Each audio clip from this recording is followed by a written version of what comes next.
Assalamualaikum warahmatullahi wabarakatuh. Hai teman-teman sahabat YouTube semua, kembali lagi dengan kami di Belajar Bersama Lisvika. Nah, pada video kali ini kami akan berbagi informasi terupdate kepada teman-teman semua terkait bantuan KIS atau bantuan BPJS yang diberikan oleh Ibu Menteri Sosial kita, yakni Ibu Tri Risma hari ini. Dan bantuan tersebut diperuntukkan bagi 5 kategori ini. Dan untuk info selengkapnya silakan teman-teman tonton video ini sampai selesai dan jangan di skip-skip agar teman-teman semua tidak gagal paham terhadap informasi yang akan kami sampaikan. Dan bagi teman-teman semua yang baru gabung dengan channel ini, jangan lupa untuk selalu dukung dan pantau terus channel kami dengan cara klik tombol subscribe dan nyalakan lonceng notifikasinya agar teman-teman semua selalu mendapatkan informasi-informasi terupdate dari kami. Oke teman-teman semua, terkait bantuan KIS atau bantuan BPJS yang akan diberikan oleh Kementerian Sosial, jadi bantuan tersebut akan diberikan kepada 5 kategori ini, dan pernyataan tersebut langsung disampaikan oleh Menteri Sosial kita, yakni Ibu Tri Risma hari ini. Nah, untuk info selengkapnya silakan teman-teman tonton video dan pernyataan langsung dari Ibu Tri Risma hari ini. Tentang BPJS PBI. Nah, memang penetapannya tuh dari Kemensos. Jadi saya netapkan saat itu bulan Januari, saya baru berapa hari jadi menteri, dan kami belum menyentuh saat itu DTKS.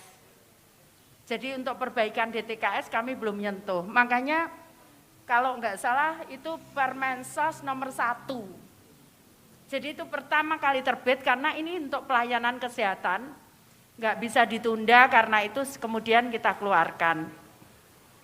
Nah teman-teman juga lihat selama proses itu kami terus melakukan perbaikan DTKS. Perbaiki data BPJS PBI, saya juga diingatkan oleh KPK untuk perbaikannya dengan BPKP, untuk perbaikannya, dan kemudian kami melakukan perbaikan. Yang pertama, jadi yang bulan Januari itu periode Januari ya, Permensos nomor 1 itu penetapannya saat itu 96.788.880 ya, penetapan Permensos nomor 1 2021, jadi bulan Januari. Kuota nasional itu 96.800.000. Jadi kuota nasional itu 96.800.000. Nah, kemudian setelah kita lakukan evaluasi terhadap data tadi, berangkatnya dari Permensos nomor 1 2021 yang 96.788.880 itu kita cek meninggal itu 434.835. Kemudian ganda, ada yang ganda 2.584.495. Kemudian mutasi, jadi mutasi itu pindah kelas. Dulunya dia menerima bantuan full, kemudian dia bisa karena perbaikan ekonomi dia berpindah ke kelas 3, kelas 2, mungkin juga ada yang kelas 1, sehingga kurang lebih yang mutasi itu yang berpindah itu 833.624. Kemudian ada yang non DTKS.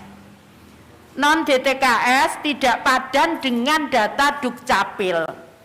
Jadi bukan DTKS, kemudian tidak padan Dukcapil. Itu ada kurang lebih 5.882.243. Nah ini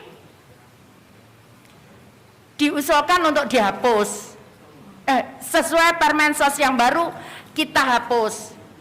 Nah, yang tadi yang tidak padan Dukcapil itu kita kembalikan ke daerah kita kembalikan ke daerah, nanti kalau dia padan dukcapil dia bisa ngusulkan, kita kembalikan ke daerah.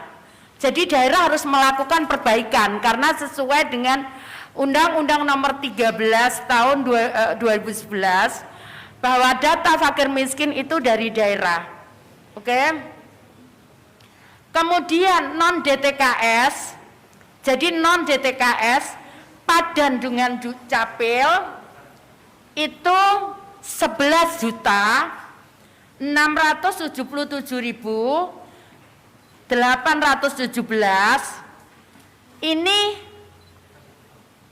daerah harus memastikan, terus kemudian ada di daerah yang memang ada kita buat perkecualian itu di Papua Barat. Ada 2 daerah karena dia yang perekamannya masih rendah. Jadi kalau perekamannya masih rendah kan kita khawatir itu ada kurang lebih 955.521 Papua dan Papua Barat.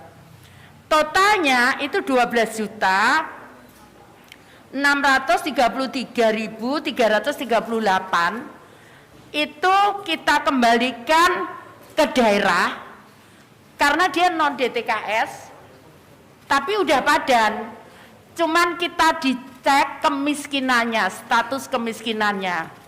Nanti dia bisa ngusulkan lagi kembali seperti DTKS. Kita akan evaluasi tiap bulan data ini karena nanti khawatirnya udah meninggal dan sebagainya. Nah, dari situ kan tadi ada kuota nasional yang 96.800.000, kemudian penetapan yang September itu dari DTKS 74.420.345, yang non DTKS yang harus diverifikasi daerah itu 12.633.338 itu harus diverifikasi daerah. Nah, masih ada sisa kuota 9.346.317.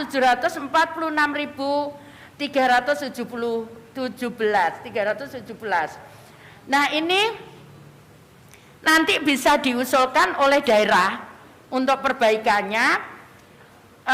Migrasi dari PBI banyak yang kemarin pada waktu COVID daerah itu mengusulkan karena dia nggak mampu bayar. Jadi dari daerah dulu dapat PBI dia, tapi diusulkan kepada pemerintah pusat karena dia nggak mampu. Daerah bisa mengusulkan lewat itu. Kemudian atau yang 9 juta itu diisi oleh usulan baru dari daerah. Dan bayi baru lahir dari ibu PBI. Jadi yang bayi dari ibu PBI maka dia harus kita tampung dimasukkan PBI. Kemudian sesuai dengan peraturan presiden maka pekerja 6 bulan setelah PHK dia belum bekerja, maka itu juga akan kita masukkan di kuota tadi. Kemudian korban bencana seperti itu. Jadi seperti itu yang kita datanya. Oke teman-teman semua, jadi itulah 5 kategori yang menjadi prioritas dari Ibu Menteri Sosial untuk bisa menerima bantuan KIS atau bantuan BPJS dari pemerintah.